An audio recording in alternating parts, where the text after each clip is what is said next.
Hi, everyone. Welcome to Talk Back. This is our series of interviews with our politicians and candidates for the November 8th election. We're about 3.5 weeks away. I hope everyone is going to vote and is familiarizing themselves with the issues. Today, I have the pleasure of interviewing Attorney General William Tong, who has just come off a 4-year stint as Attorney General and is running for re-election. Hi, Attorney General. Welcome. Sheila, how are you? I am good, thank you. So glad to see you, and hope you'll come to Eastern Connecticut during your travels for the campaign.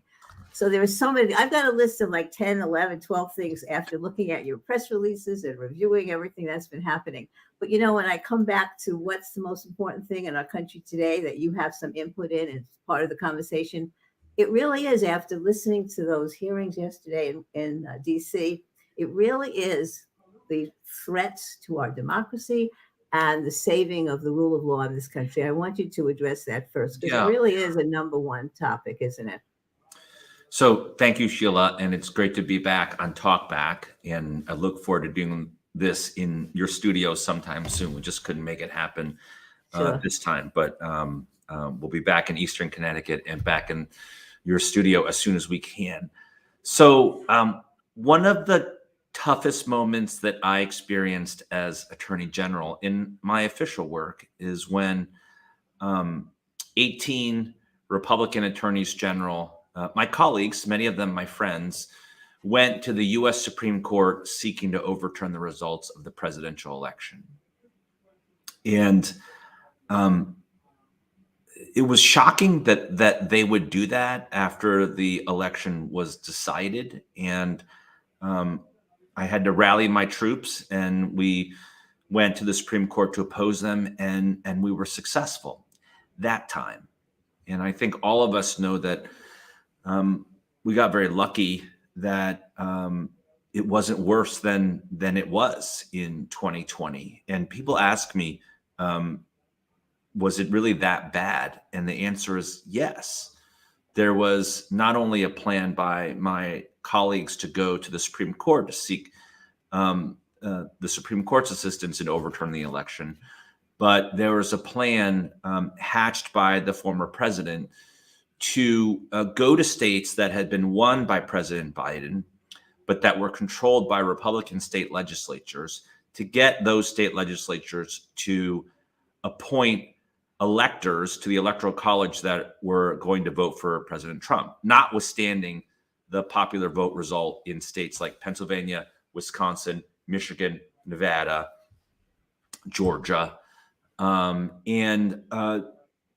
they could have been successful. Thankfully, they weren't, because the state legislative leaders in those states and the state legislators refused to violate their oaths and the Constitution and their state laws and constitutions. But I don't think anybody feels like it couldn't happen. And I don't think anybody has any confidence that they won't try it again. They will. And that's Let me ask you. Yeah. That's what January 6th is showing us. Yeah. I wanted to ask you, as an attorney, as the Attorney General, do you think one of the strengths we had in making it stop a bit was the court system that turned away so many of the litigation that the Trump people tried to do? It was the judicial system. It was our system of laws. It was adherence to the rule of law. But it was, at the end of the day, Sheila, you know this, the law is administered by people and human beings. And it really came down to human beings doing the right thing. And one of those human beings is Chris Carr, the Attorney General of Georgia. He's a Republican. He's my friend. And a couple hours after the former president screamed at him on the phone, telling him that he had to do something to change the result in Georgia, and General Carr refused, I called him and I said, thank you, Chris. And he was not in a good mood, and he was really shaken. When the president of the United States calls you and tears into you, it is not a happy day. And I said, thank you. And I I said, I appreciate you, and the country appreciates you. And I'd like to think that people would do that again. But now you're seeing these election deniers being elected to Yeah. key offices, and that's very concerning. Now, is your Attorney General friend from Georgia, is he running again? And do you think he has a good? He is, and you think he has a good chance at being reelected? he does, but he has a strong Okay. Democratic candidate running against him, and Democratic attorneys general are supporting her. Her name is Jen Jordan. It's a campaign, it's election. It is what it is. He's a Republican, I'm a Democrat. But whatever happens, we are friends. We work together. I hope and believe that we have great respect for one another, and that's why I call him. So that's it, because Georgia has a lot of very interesting contests between the governors and the Senate, and now the AG office. That'll be interesting. So Yeah. I also think it's a wonderful thing that this guy was a Republican who stood up for the rule of law and the right thing. And I think that's what you're saying. I've had so many Twilight Zone moments over the Yeah. past 4 years. And one of them was after I said thank you to Chris, we were going to hang up the phone, right? We're finishing our call. And I said, in a Twilight Zone kind of way, I said, and please thank Governor Kemp and Secretary Raffensperger for us too. True. Yeah. True. You're right. You're right. They stood up to him. Okay. So that's a number one issue in our country today. And I hope people are going to the polls thinking about that and voting more than ever, thinking about that. Now, another thing that's right of the moment that combines, in my mind, gun violence, domestic violence, and challenging the assault weapons ban. Talk about that relating to the Bristol killings that we had a few days ago in Connecticut. It seems to combine all of those issues in one to me. First of all, the only thing that really can be said about Bristol is that it is such an enormous tragedy and loss for the people of Bristol, but even more importantly for the families of the two officers that we lost, and the family and the officer who survived. And the most important thing is that we be there for the families of Officer Hamzy and Officer DeMonte, and then also be there for Officer Ayurato as he recovers. And I think that's all that we should say and think about Bristol. However, separately, yes, we've been sued twice now after the Supreme Court's decision in Bruin, and they're challenging our assault weapons ban that keeps people safe here in Connecticut. And I think the one thing that I would say is, given what happened in Bristol 2 nights ago,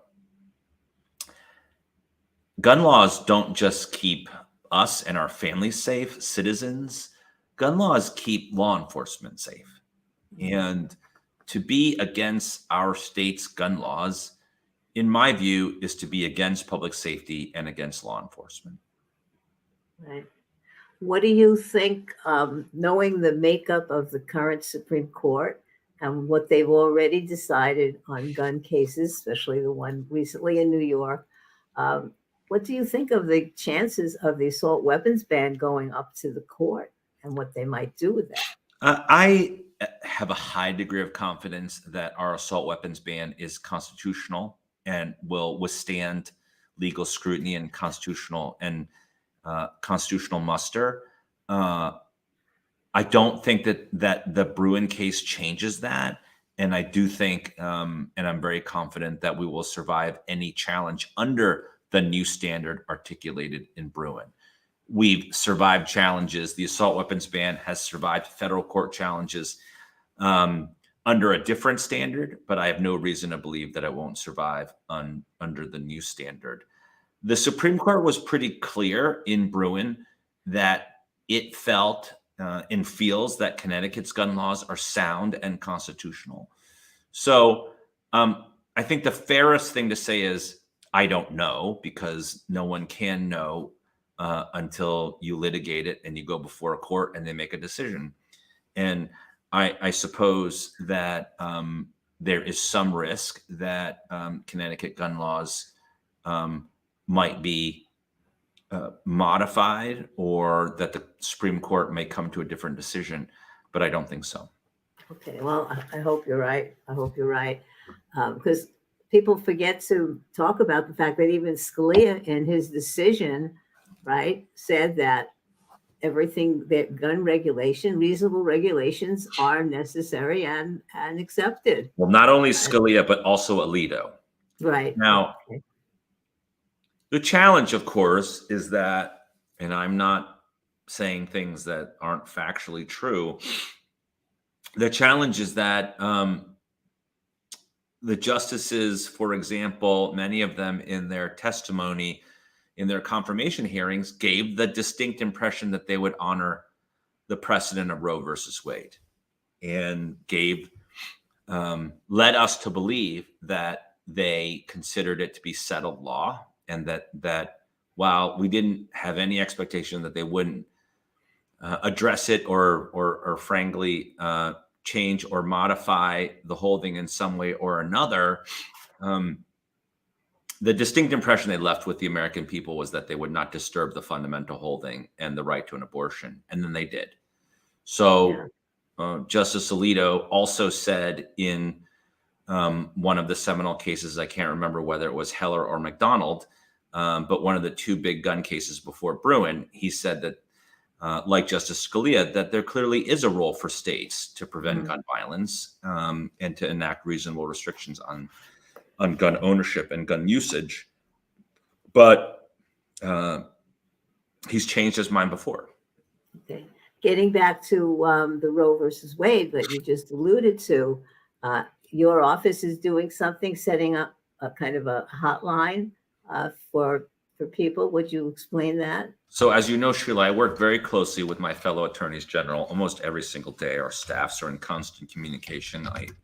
I interface with them personally quite a bit. We meet a lot. So Attorney General Tish James of New York, who everybody knows because she's famous, she has worked really hard to enlist some of the top law firms in the world, including some in Connecticut, to create a pro bono legal assistance hotline. And so we have joined with her in that. That is now up and running and available to people in Connecticut. So if you need an abortion, if you're not sure about your rights, your reproductive health rights, if you are worried that you might get sued or arrested in some other state, if you're a doctor or nurse or healthcare provider and you're not sure about your legal exposure with respect to reproductive health and abortion, you can call this hotline, and somebody will try to provide you with pro bono legal advice and help to point you in the right direction and or represent you if necessary. Right. So what's the relationship between the new law that was passed that allows Connecticut physicians and other medical personnel to handle cases from other states? How does that work with your hotline? So which new law are you talking about? Connecticut's new law? Yes. Yes. So the legislature passed, I think, what's called the Reproductive Rights Defense Act. Yeah. And this new hotline would help people with understanding what their rights are under that law. The law addresses a number of different issues. It addresses, for example, data privacy and the privacy and confidentiality of people's healthcare information, including their reproductive healthcare information. It addresses situations in which somebody might be charged with a crime or sued civilly in another state for doing something in Connecticut that is perfectly legal. Right. Getting an abortion, for example, or performing an abortion. Right. And it also puts strict limitations on our ability as a state to extradite people to other states that may seek their extradition for actions that are not crimes in Connecticut. Right. And so all of that could be addressed by someone on the hotline. And as you know, I announced in the past few days that I am also appointing a special counsel for reproductive rights here in Connecticut. And that person will help facilitate the defense and protection of people here in our state. Right. And I hope most Connecticut residents know that Connecticut has already, years ago, actually codified Roe versus Wade. Yeah, but that and that's an important point, Sheila, but not nearly good enough. As you know, as we learned the first day in law school, there is a difference between having a right and having a remedy, right? And what to the lay people watching, that means it's all well and good for it to be on the books that you have a right to an abortion. But if there's no way to get access to an abortion that is safe, legal, accessible, and affordable, then the right means nothing. Right. And that's true about all of our laws that create rights or guarantee rights. If you can't enforce that law, if you can't put muscle behind it, or people aren't honoring the law, then the law isn't worth the paper that it's written on. Right. So your hotline will really publicize the remedies that people can have in Connecticut, Correct. which is very important. Correct. Just a few words about the issue of the anti-science philosophies that you have from some of your opponents that are running for election in Connecticut. I mean, I think Connecticut and Lamont and the entire administration did a great job, probably one of the best in the country, in managing the COVID epidemic, notwithstanding all of the, I think, nutty, crazy suits and opposition.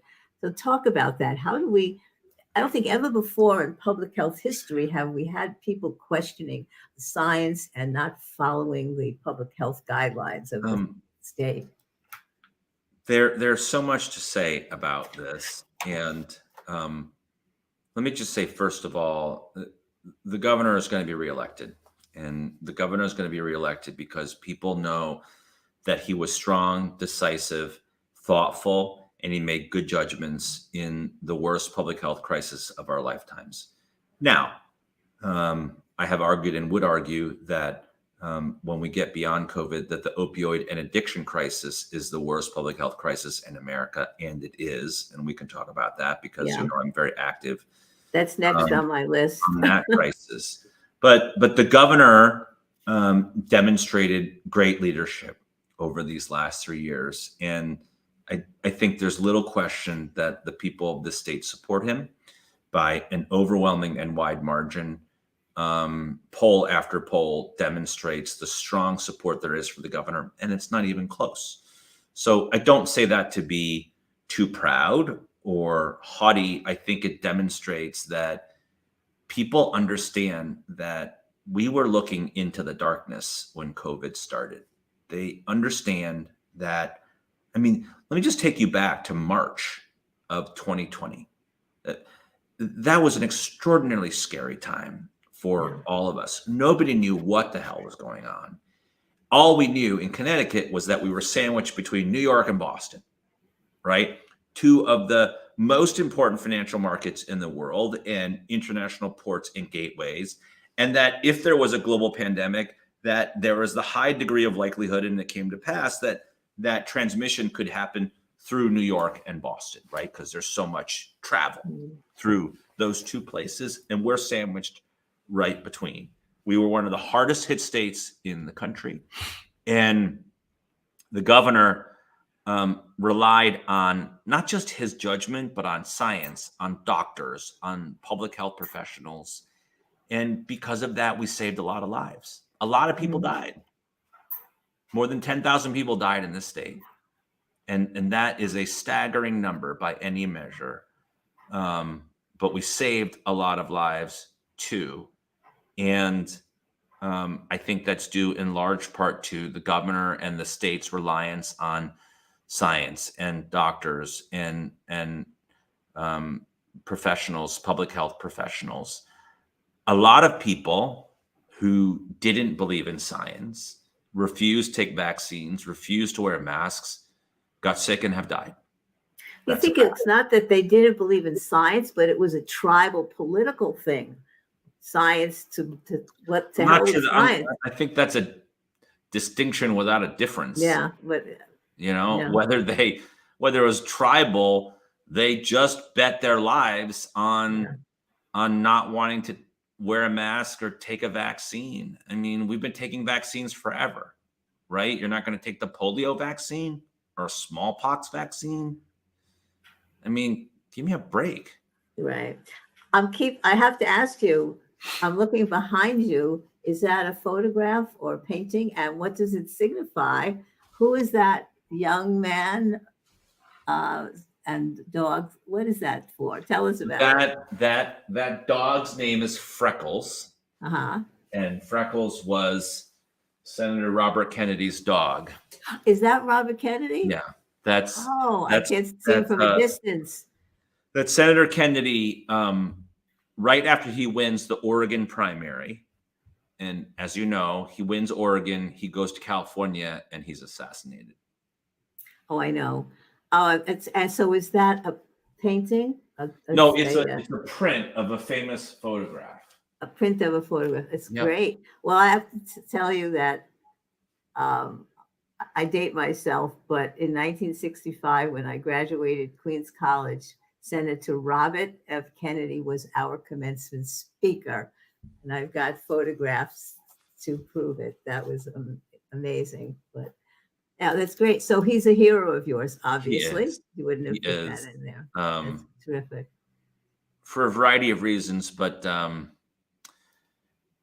for me, it's not just the whole of his life and experience, but there were a few moments where he demonstrated such leadership in stepping into the breach that, you know, those of us who do this every single day, you know, hope that we have just a fraction of that courage. Well, it reminds me that as a politician, you have to be somewhat inspiring. You have to have some grace and some poetry. And he had that, and that photograph really describes that. And I have to tell you that at the state convention, which I attended, I thought you're the only one whose speech kind of galvanized Thank you. the crowd. It was a rough time during COVID in a crazy venue.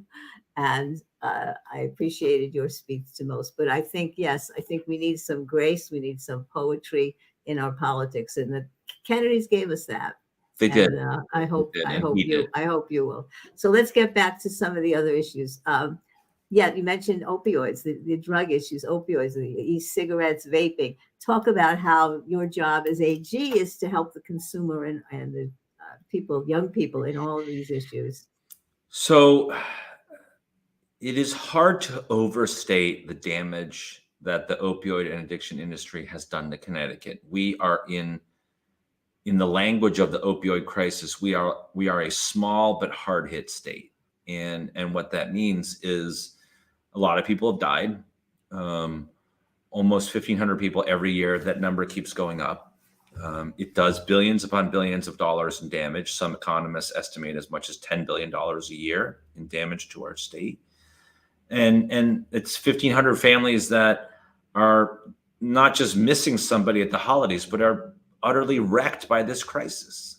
And that's why I've taken on the biggest manufacturers and distributors, and the most notorious one of whom is from Connecticut. And that's Purdue Pharma, which is owned by and run by the Sackler family.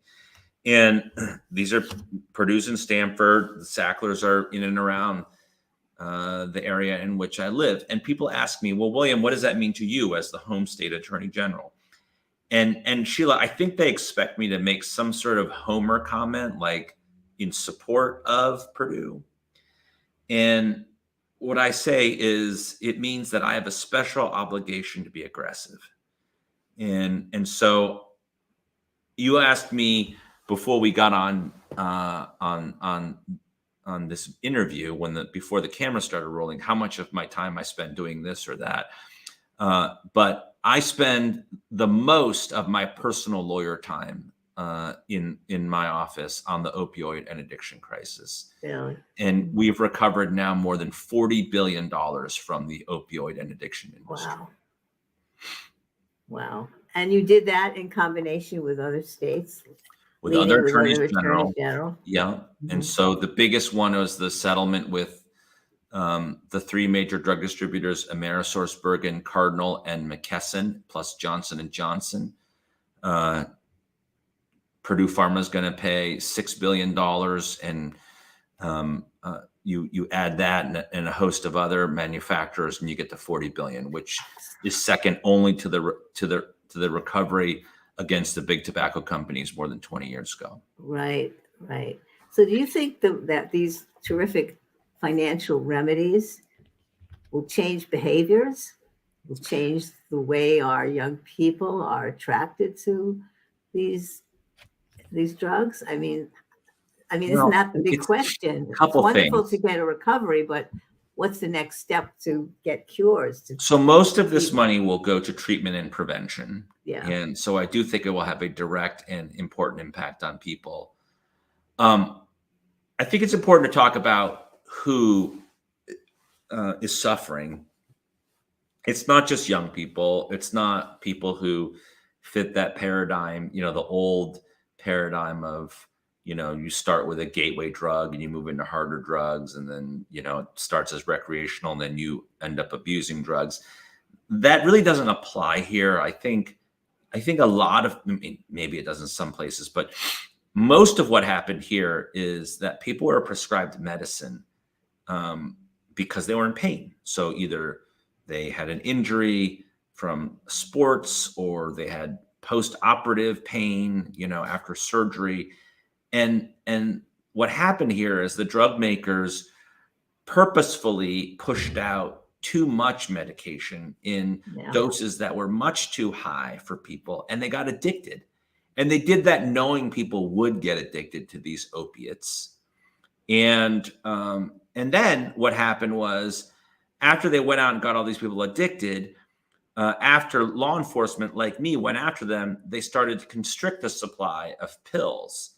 And so what did that do? Well, then the people that were addicted could no longer get pills, so they went underground to get heroin and other street opioids and opiates. And then, of course, now we have this fentanyl crisis, which is compounding this problem and killing people left and right. Wow. So you've done a lot in that field. And the other important thing that you do is saving people from scams, from fraud, from the utilities and energy people. And I wanted you to talk a little bit about the Elder Justice Hotline that you've established, because I think it's elder law, elder abuse is a very big subject that I think we're overlooking it somewhat in the way we're treating it. We need to give it a lot more attention. So talk about the elder hotline, the Elder Justice Hotline. This month is Domestic Violence Awareness Month. Mm-hmm. And I think there's a temptation to think of domestic violence as being between, a couple, right? That there's some dispute between spouses or people that are romantically engaged. Right.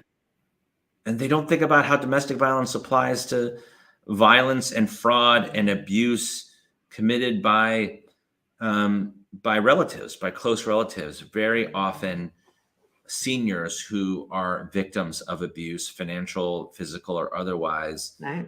are victimized by people very close to them, people they depend on, sons, daughters, nieces, nephews, spouses. And what we know is that it's a huge problem. It is an underreported problem, heavily underreported. I think 1 in 44 cases of actual financial abuse of seniors is reported. And the reason why that's true is because it usually happens at the hand of somebody that you know and love. Yeah. And so you don't want to report them because you love them or Right. depend on them. And so we wanted to create, we know that when people need help, they don't know who to call. And then when they try to make an effort to call, it's just such a dizzying, confounding, set of phone numbers and state and federal agencies, and who can figure out who to call? right? For whatever your specific need is. It's too confusing.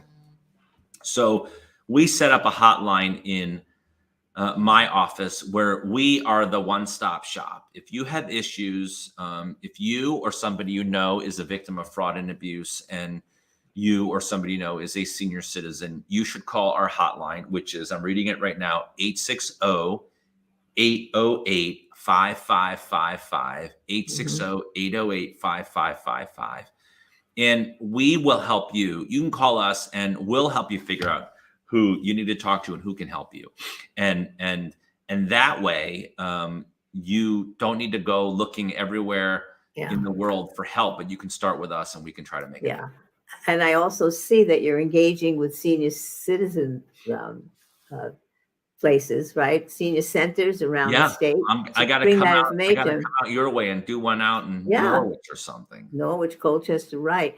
But sometimes the seniors are the ones who seem to be somewhat plugged in. How do you reach those who are in the shadows in their homes? And it's not just the people that they know. You have scams by, sadly, their attorneys and trust fund embezzlements and all kinds of things that I've been reading about that, as you said, are underreported, and we don't do enough about it because our senior population is huge. It's huge. It's huge.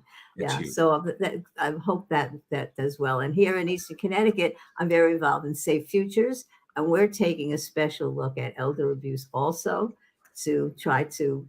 We did a presentation. Well, why don't I come out to Colchester? You got to come out. Yes, absolutely. That would be fabulous. Excuse me. Come out to Colchester or one of the towns in Eastern Connecticut. That would be wonderful. Yeah. Because we're highlighting that issue very much now too. It's great. Happy to do it. So great. So before we end, there's so much more that you've accomplished in your term, but just give me the 2 or 3 priorities when you get reelected or as you're going along, what you're working on now that are important for the state. Our focus is going to continue to be on consumer protection and on protecting people from price gouging, from scams, from robocalls. This happens to not just seniors, but people every single day in our state, and nobody's immune from it. So we're really going to staff up there and be even more active in the consumer protection space. We're going to focus on protecting kids, particularly online. So much happens on social media, so many harms, particularly to young women on social media. I'm investigating TikTok. I'm investigating Instagram and Meta and Facebook. And so I expect to do a lot in that space. And then, of course, the protection of our fundamental rights, including the right to reproductive freedom for women and patients to decide what happens to their own bodies, to safeguard the right to have an abortion here in Connecticut, protect our state's gun laws. All of those big fights I expect to take on, and we expect to win them. Okay, great. So I want to wish you good luck on the campaign trail. I'm going to give you the last word. What is it right now that you would most like to say to the voters, people in Connecticut? How honored I am and grateful to be your Attorney General. And I hope I've honored your confidence and trust by being a very active Attorney General, bringing home more than $40 billion from the opioid and addiction industry.